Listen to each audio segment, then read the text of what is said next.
need good and better representatives. But ఈ bill చూస్తే గనక సభకు తగ్గట్టుగా సభ్యుల సంఖ్య లేదు. సో ఓటింగ్ చూస్తే కనుక అయ్యేటువంటి పరిస్థితి లేదు, సంఖ్యాబలం లేదు. సో ప్రభుత్వం దగ్గరనటువంటి ప్రత్యామ్నాయం ఏంటంటే దరిదాపు ఇంకా 76 ఓట్లు పడాల్సినటువంటి అవసరం ఉంది. సో అంత ఓట్లు సాధించేటువంటి పరిస్థితి ఉందా?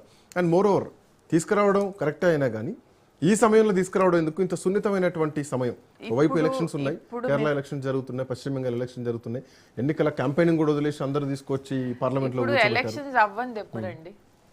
ఎలక్షన్ తర్వాత పెట్టుకోవచ్చు. మన భారతదేశంలో ఎలక్షన్ అవ్వని స్టేట్ అవ్వని టైం ఎప్పుడుందో చెప్పండి.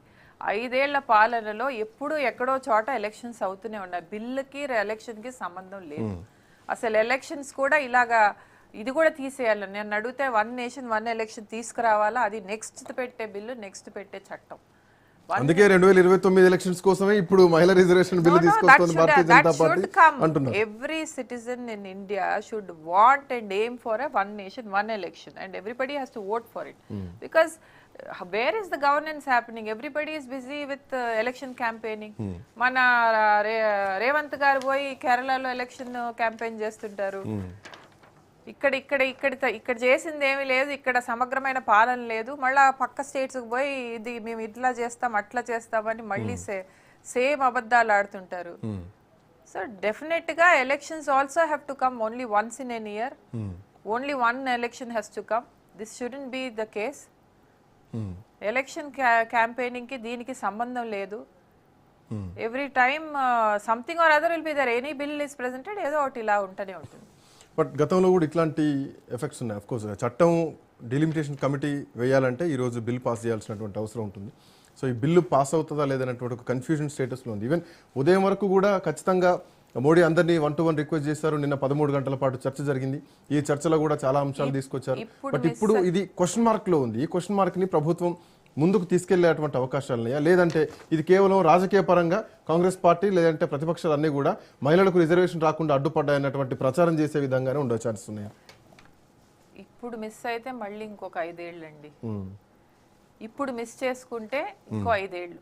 ఇంకా వాళ్ళు ఆలోచించుకోవాలా, ఇది డీలిమిటేషన్ అవసరం ఉందా లేదా, మహిళలకు రిజర్వేషన్ అవసరం ఉందా లేదా అని వాళ్ళనే ఆలోచించుకోవాలి. మోడీ గారు ఏది చేసినా దేశం కోసం, దేశ భద్రత కోసం చేసేది ఇది.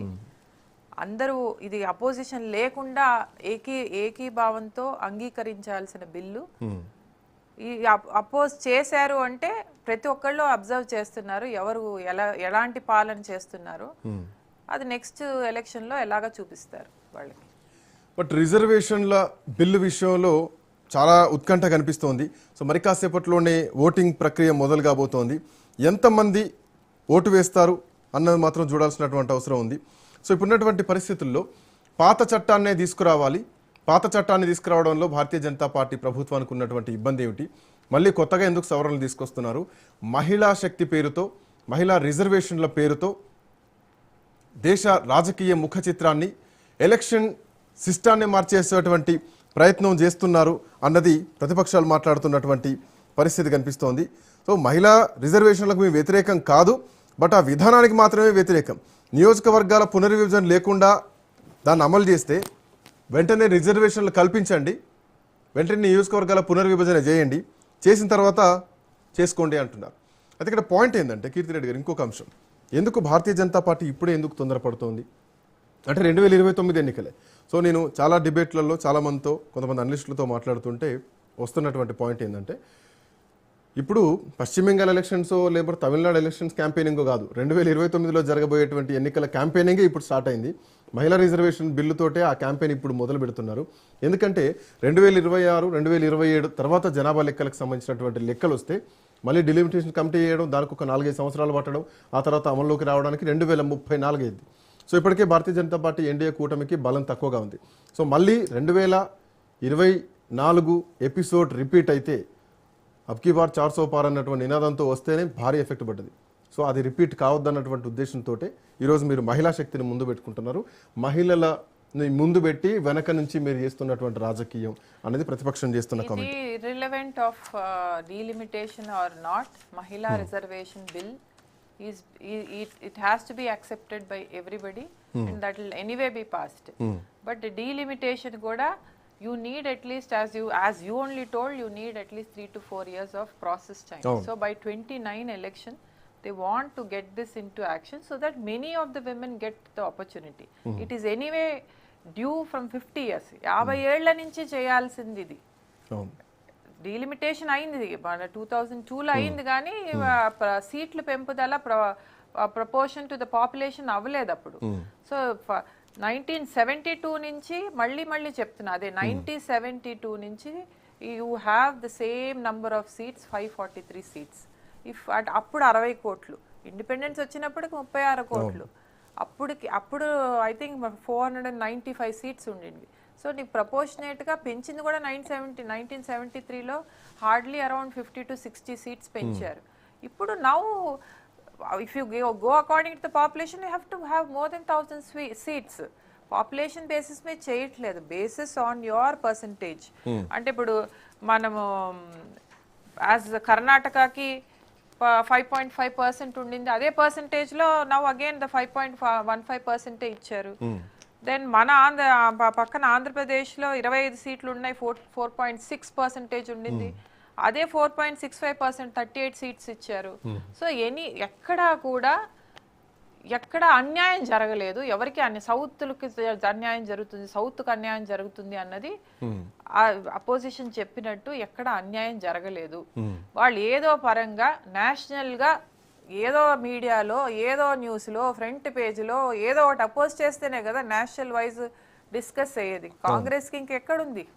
బట్ ఎందుకు సౌత్ స్టేట్స్ లో ఎందుకు ఒక భయాన్ని క్రియేట్ చేస్తున్నారు? లేదంటే స్టాలిన్ వాళ్ళ ఉదయం నుంచి కూడా తమిళనాడు మొత్తం హిందీని మా పైన రుద్దేటువంటి ప్రయత్నం చేస్తున్నారు, హిందీని ఎట్టి పరిస్థితుల్లో మేము యాక్సెప్ట్ చేయమని చెప్పేసి బ్లాక్ కలర్ పూస్తున్నారు హిందీ అక్షరాల మీద. సో సౌత్కు ఎందుకు ఆ ధైర్యం లేకపోతుంది భారతీయ జనతా పార్టీ? సౌత్ని ఎందుకు అంత భయంలోకి నెట్టేస్తుంది? సౌత్కి ఎప్పుడు ఏ రకంగా అన్యాయం జరగలేదు, అన్యాయం జరగపోదు.